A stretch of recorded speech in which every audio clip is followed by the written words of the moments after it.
Hey, you all, Carpetbagger here, coming to you live from the West, more specifically Pinevale, Wyoming, and even more specifically than that, I am in front of the Museum of the Mountain Men.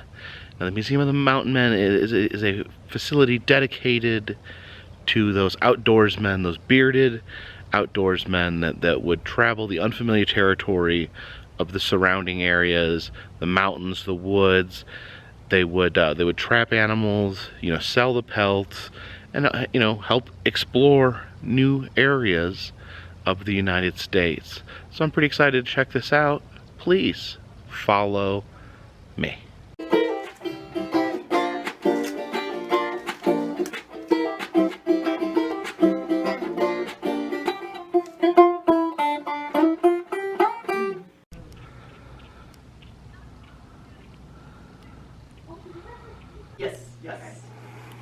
You can see some animal skins hanging in the rafters.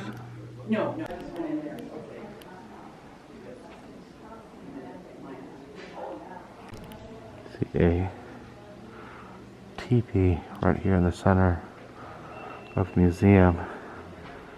See, they have that fire roaring. This mural right here is really cool. You got the famous mountain men. Some mountain men having a little drink and a party. This shows the importance of the beaver trapping. They would trap these beavers and turn them into wonderful top hats. Different items in here, showing some of the things that were traded to Native Americans. Got the beads and a knife. Now here's a tree that was actually on the Oregon Trail, and I guess it was popular for people to carve their names into the tree. You can see the different names and letters, symbols etched in there. It says the tree died in 1960, and now it's here in the museum. Hello, hello. So Hugh was left almost dead from the bear attack. Now here is the man himself, one of the most toughest mountain men ever, probably one of the toughest Americans that ever lived, Hugh Glass, here in his fateful battle with a grizzly bear. Now, if you've seen the movie The Revenant, that is the Hugh Glass story. That's about Hugh Glass's adventure. He was played by Leonardo DiCaprio, believe it or not.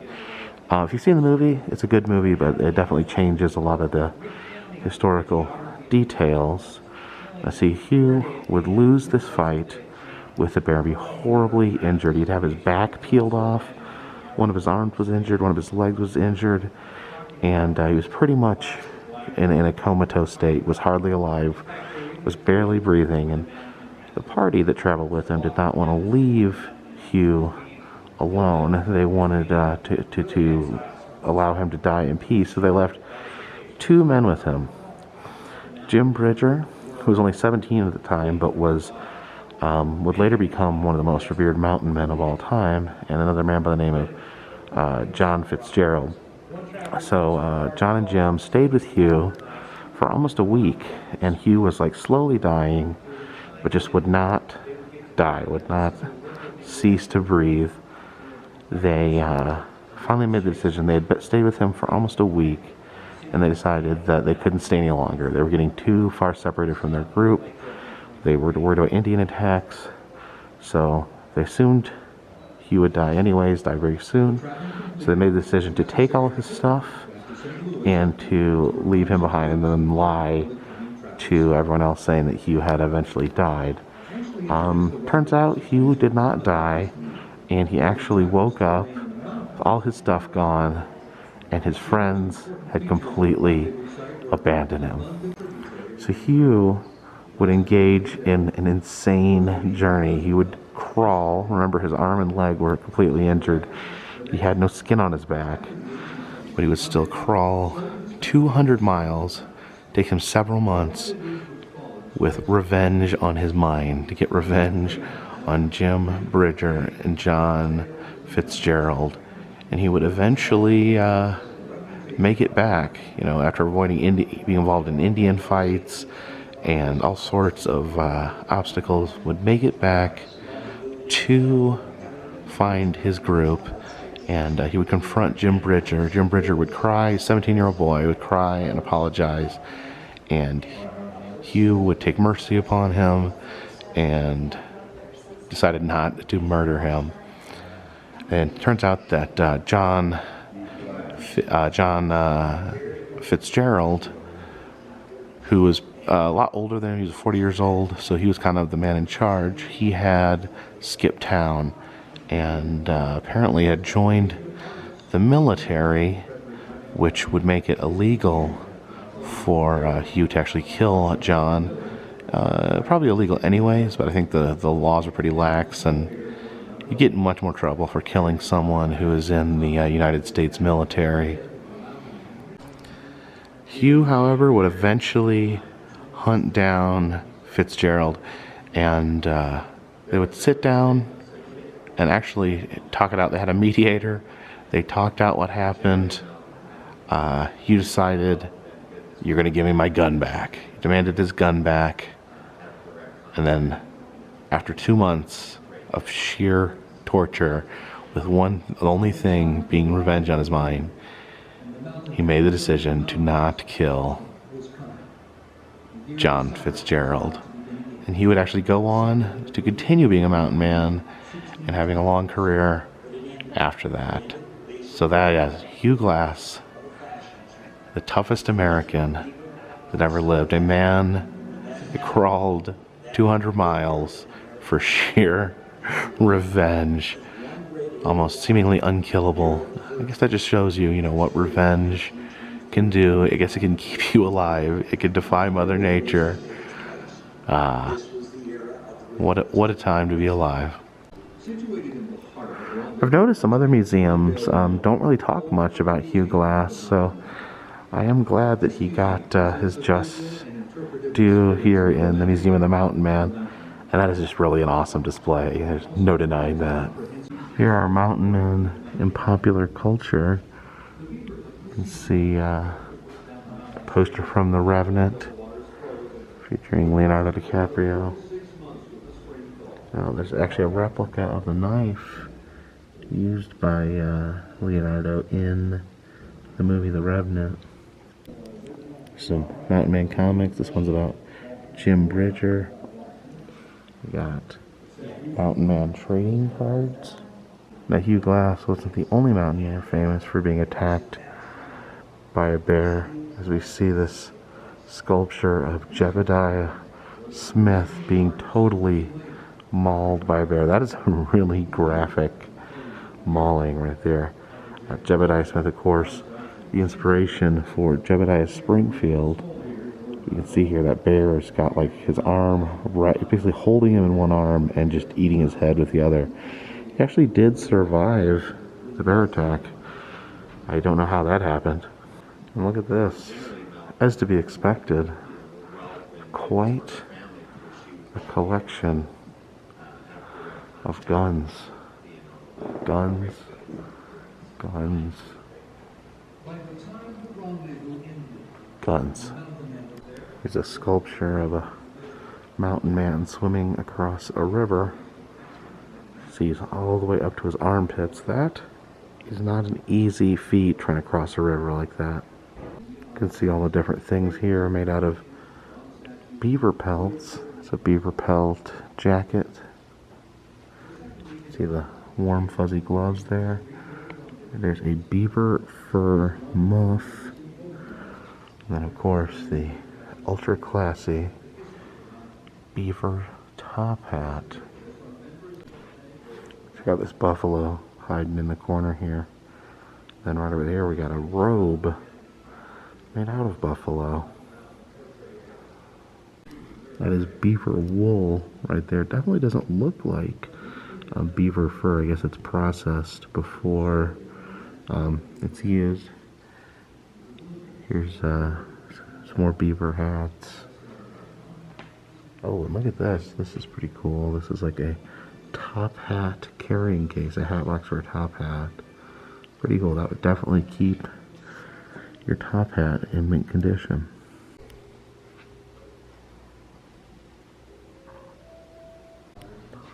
Some tools in here, including an old surveying chain they used to stretch out and survey land.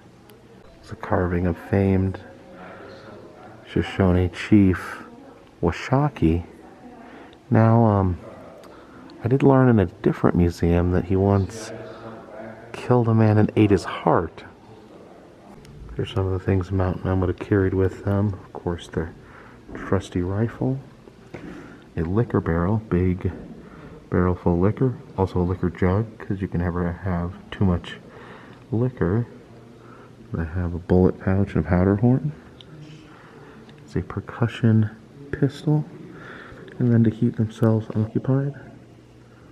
On those long, lonely nights, they have some dice and cards, some blacksmith equipment, get some horseshoes, giant bellows. So apparently the Native Americans and the mountain men would meet at gatherings known as rendezvous in order to trade. This case has a lot of things that would be traded.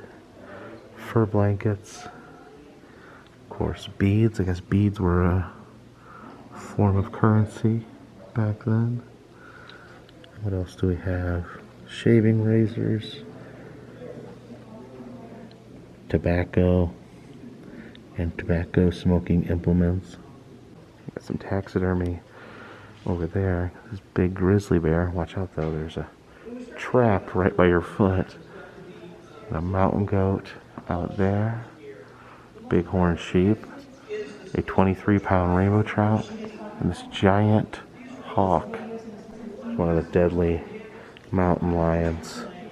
And then here's one of the mountain lions made to be much less deadly.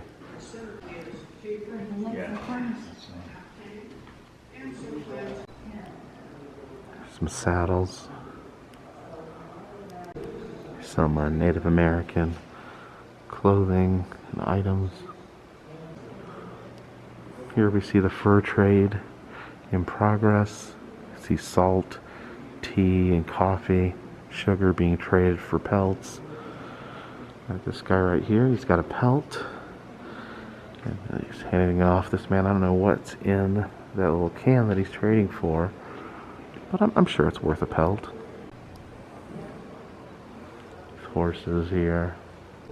Here they're talking a little bit about the relationship between the trappers and the Native Americans, and it was very, very complicated. You know, of course, the relations were different depending on the tribe, but it also says that a lot of the mountain men actually took Native American women as their wives, actually married and had children with certain Native American tribes.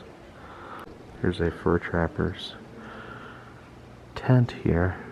You can see he got a blanket made out of probably buffalo.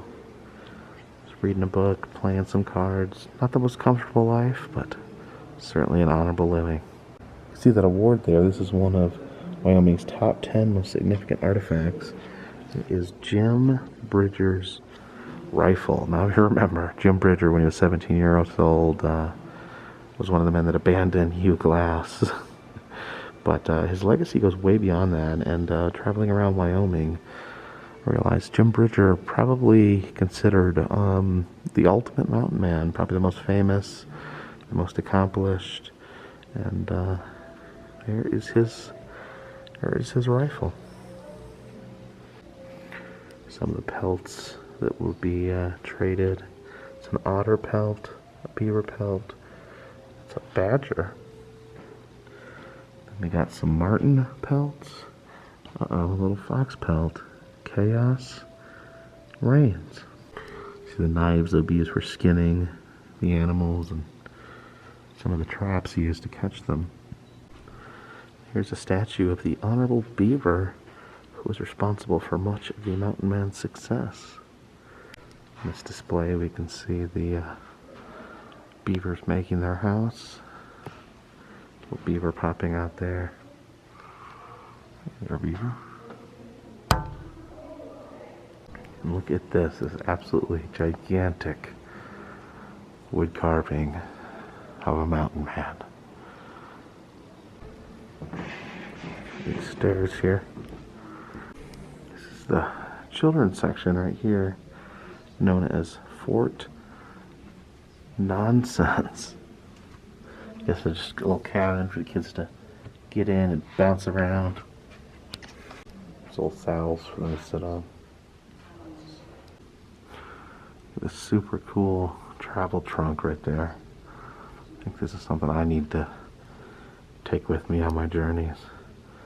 And then this chair made of bones. Is that like a pelvis? Some different musical instruments down here. That beautiful mandolin. A small dinosaur section back here. Dinosaurs and mountain men together at last. Yeah, look at that that dinosaur skull. It says it's a brontothere. Does anyone know about that particular animal? This is a Atlatl. It's a very interesting weapon. It shoots an arrow, but you fling it. It's really hard to explain, but you can see there how he throws it. It's almost it looks really awkward, and I understand that it's very, very, very difficult to throw an arrow with an Atlatl. See various bowls and arrowheads here. One thing I see constantly in Western museums, barbed wire collections, because there's way more styles of barbed wire than you would ever think. So that was the Mountain Man Museum here in Pinevale, Wyoming. Very, very interesting, the mountain man culture, just these rugged, grizzled to the extreme men who would travel through just ungodly territory in order to kill beavers and take their skin. Yeah, a beaver-based economy. That is interesting to think about in modern times, how a beaver skin could be the primary catalyst to the economy. Hopefully, I'm saying hopefully that doesn't come back. You know, uncertain things in the world. You never know when we might fall back on a beaver-based economy and have to look to the most bearded and most grizzled of us to jumpstart the economy through beaver pelts. And hey, Hugh Glass, one of my favorite mountain man stories, just the insane, the revenge, the idea that revenge would be enough propellant to take you back from the brink of death to crawl 200 miles with one arm, one leg, and no back. And then once you get there, you just get your gun back and say, shouldn't have done that, shouldn't have left me to die. Anyways, wonderful museum. If you like to see other museums I've been to, as well as roadside attractions, amusement parks, haunted houses, and other fun stuff, check the interactive map in the description of this video. If you would like to help out the channel, consider buying an enamel pin. We now have them in the Etsy shop, 2 different varieties. Also, if you'd like to donate to Patreon, $3 or more, we'll get you a postcard once a month. Until next time, this one's in the bag.